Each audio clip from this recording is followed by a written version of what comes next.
سبيل الدموع سبيل مريح، تنهدى يا صاحي كي تستريح.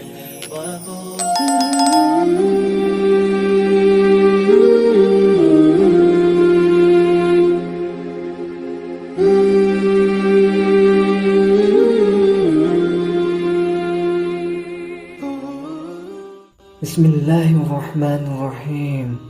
Assalamualaikum warahmatullahi wabarakatuh. Syukur alhamdulillah kita dapat berjumpa lagi di channel ini. Shalawat serta salam semoga tetap tercurahkan pada junjungan kita baginda Nabi Muhammad sallallahu alaihi wasallam.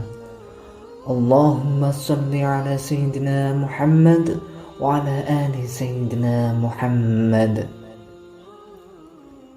Harapan dan doa kami, semoga Allah Subhanahu wa taala senantiasa memberikan kesehatan, limpahan rezeki, panjang umur, serta ampunan untuk kita semua. Amin amin ya rabbal alamin. Sahabat beriman yang dirahmati Allah Subhanahu wa taala, subuh merupakan waktu yang sangat istimewa.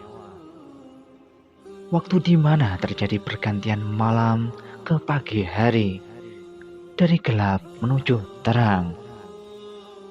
Subuh juga sering diungkapkan secara khusus dalam beberapa ayat Al-Quran. Wassubhi idza tanaffas.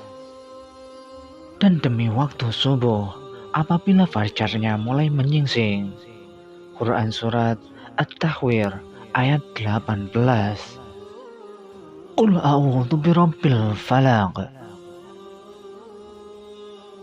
Katakanlah, aku berlindung pada Tuhan yang menguasai subuh.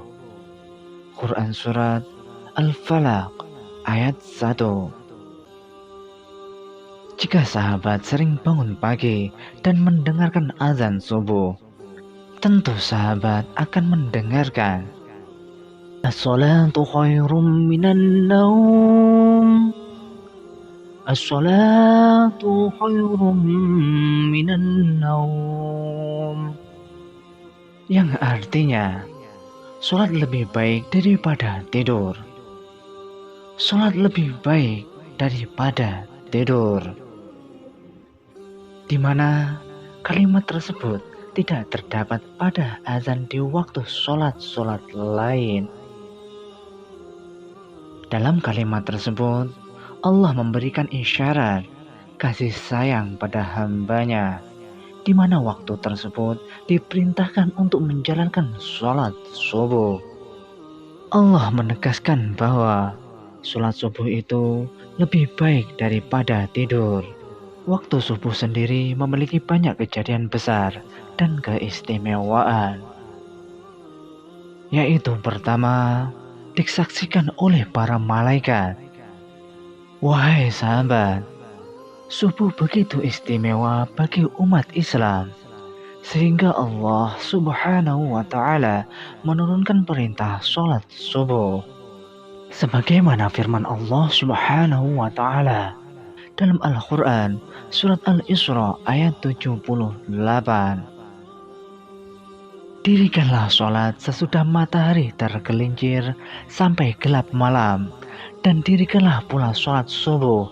Sesungguhnya sholat subuh itu disaksikan malaikat.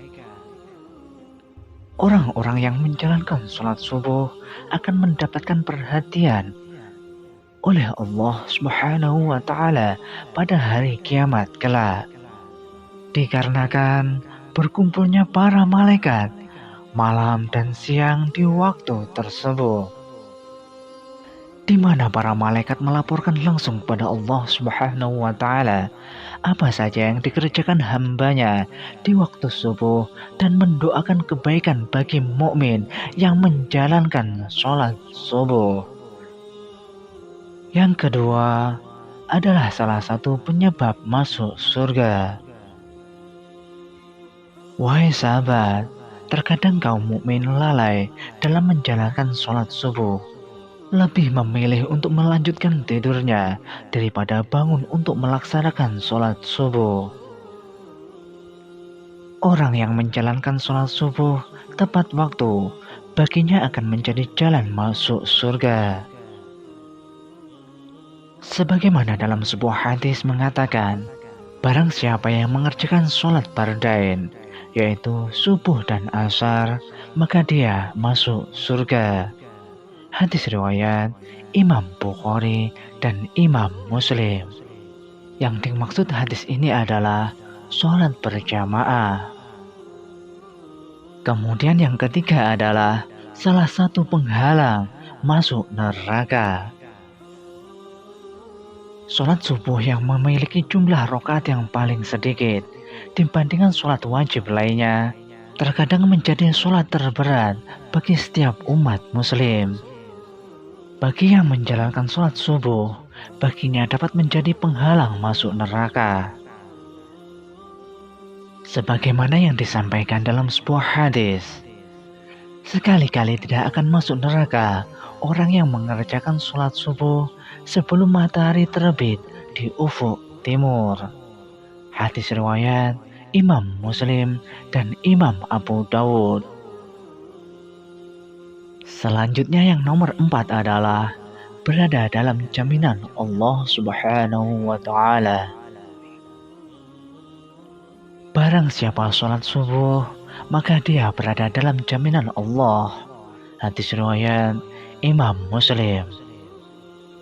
Orang yang menjalankan sholat subuh mendapatkan jaminan keselamatan dari Allah Subhanahu wa Ta'ala.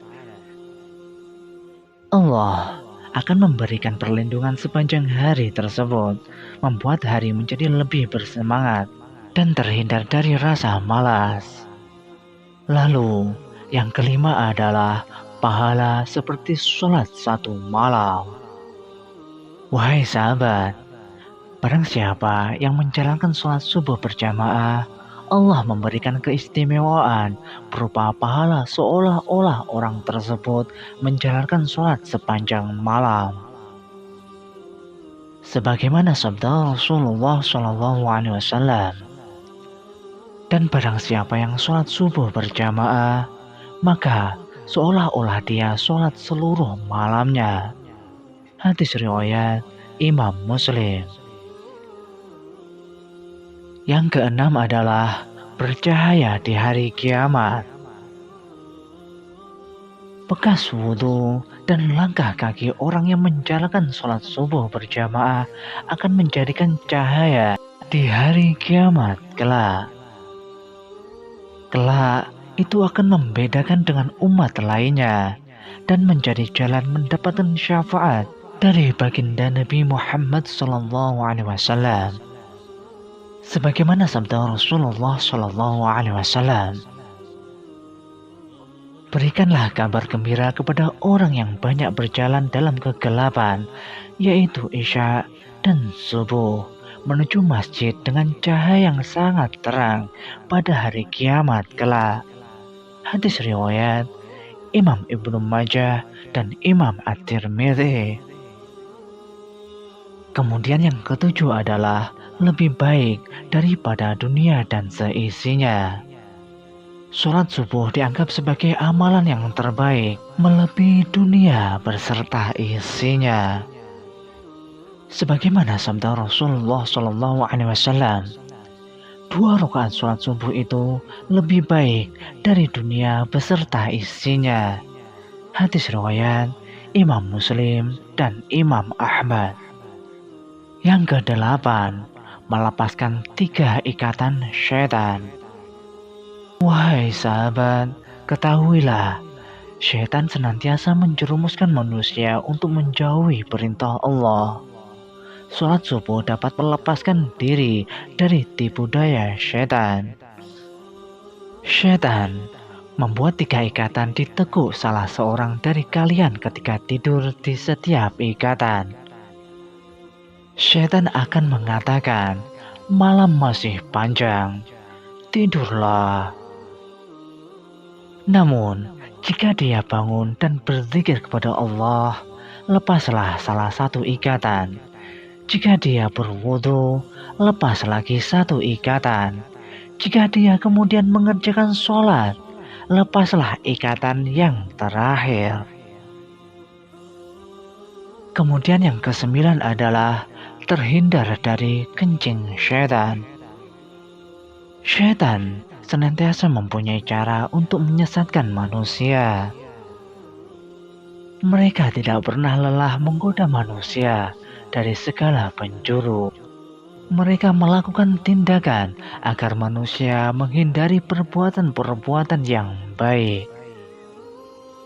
Dalam sebuah hadis riwayat Imam Al-Bukhari dan Imam Muslim, Ibnu Mas'ud radhiyallahu anhu mengatakan, salah satu tindakan syaitan yang menyesatkan ialah mengencingi manusia orang-orang yang bangun kesiangan hingga lalai dalam menjalankan sholat subuh. Disebutkan kepada Nabi Muhammad SAW, ada seorang laki-laki yang tidur semalaman hingga waktu pagi dan kehilangan waktu subuh. Maka Rasulullah SAW bersabda, laki-laki itu telah dikencingi syaitan pada telinganya. Wahai sahabat, agar terhindar dari hal tersebut, manusia sudah selayaknya bangun di awal waktu subuh dan menjalankan sholat subuh tepat waktu. Kemudian yang ke-10 adalah waktu terkabulnya doa. Pada waktu subuh, malaikat siang dan malam berkumpul. Barang siapa yang menjalankan sholat subuh dan memohon doa, akan didoakan oleh seluruh malaikat dan disampaikan langsung kepada Allah Subhanahu wa Ta'ala. Manfaat doa dalam Islam pada kondisi seperti ini memang mustajab. Pada waktu itu adalah tersebarnya rahmat, banyak permintaan yang diberi dan dikabulkan, dan juga nikmat semakin sempurna kala itu. Hadis riwayat Imam Muslim. Dan yang nomor 11 adalah waktu pembagian rezeki. Pada waktu subuh, malaikat membagi rezeki kepada semua umat manusia. Dianjurkan untuk berdoa atau membaca Al-Quran setelah sholat subuh. Barang siapa sholat subuh dan memohon rezeki, maka Allah akan memberikan keberkahan yang lebih padanya. Rasulullah SAW bersabda, seusai sholat subuh janganlah kamu tidur, sehingga melalaikan kamu untuk mencari rezeki. Hadis riwayat Imam At-Tabrani. Doa pembuka rezeki dari segala penjuru memang sangat tepat jika sahabat panjatkan di waktu datangnya sholat subuh, karena waktu tersebut merupakan awal dari aktivitas. Sahabat beriman yang dirahmati Allah Subhanahu wa Ta'ala, demikianlah kejadian besar di waktu subuh yang dapat kami sampaikan. Semoga dapat bermanfaat untuk kita semua. Wallahu a'lam bishawab. Wassalamualaikum warahmatullahi wabarakatuh.